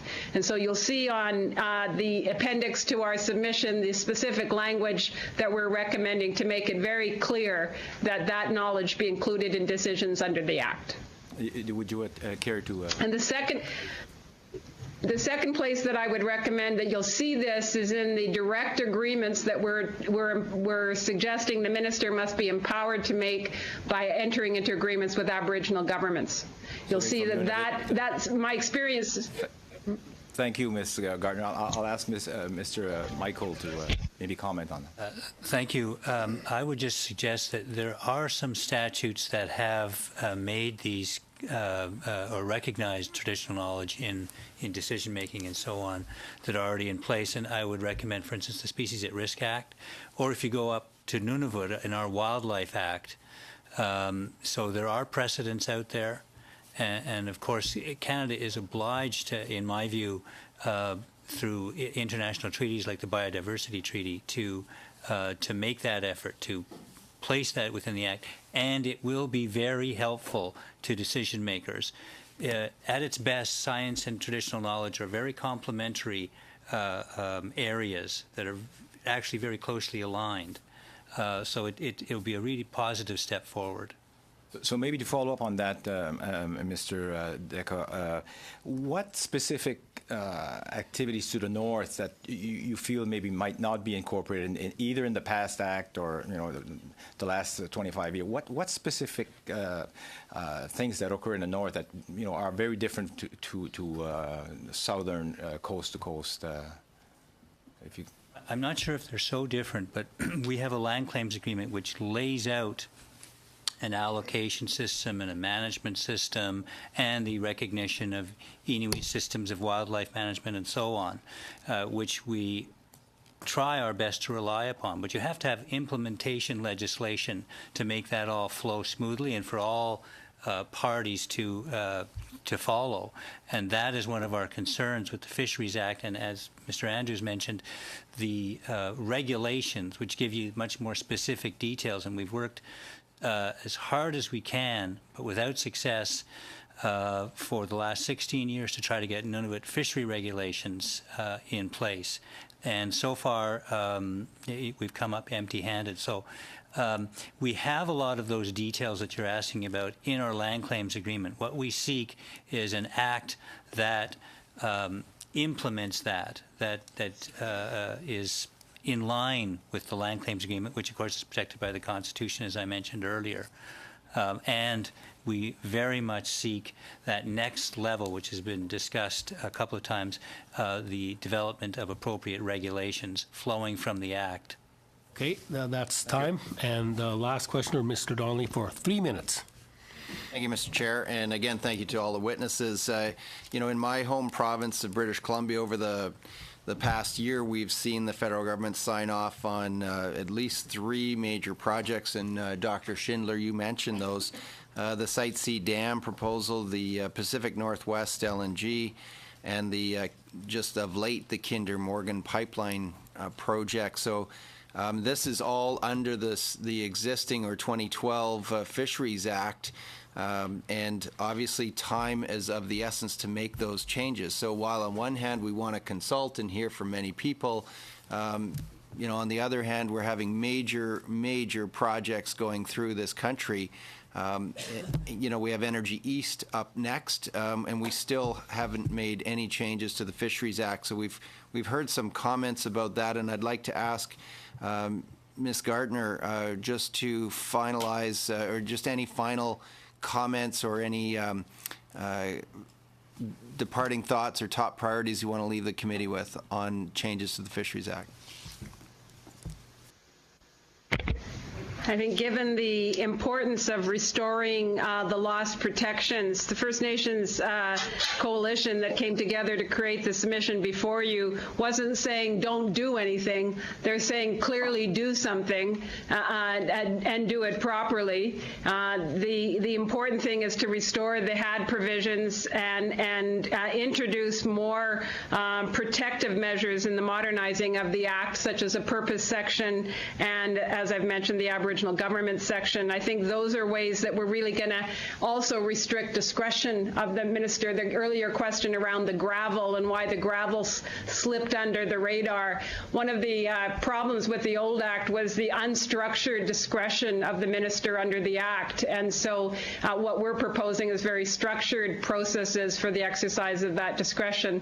So I think it's going to become much more an operative way of implementing the Act to protect fish. So First Nations are definitely wanting better and restored protections under the Act.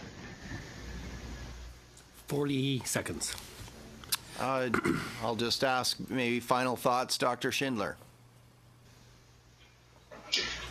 I would like to just agree with that last statement. I think one of the reasons that we've had a Fisheries Act that has not maintained a sustainable fishery is ministerial discretion, which sometimes has had terrible consequences. I've seen environmental impact statements where the proponents' own EIA said they would be doing major damage to fisheries, and DFO's assessment said that. But when it came down to the final approval, the minister wrote off on the thing and approved it. I don't see how that sort of thing can happen. A strong law is worthless if it's not going to be used. And on that, all the time has expired. It's 5:30. I want to thank all of our witnesses for their excellent testimony and the time that they devoted to not only preparing it, but also delivering it to us and answering the questions from the committee. This meeting is now adjourned.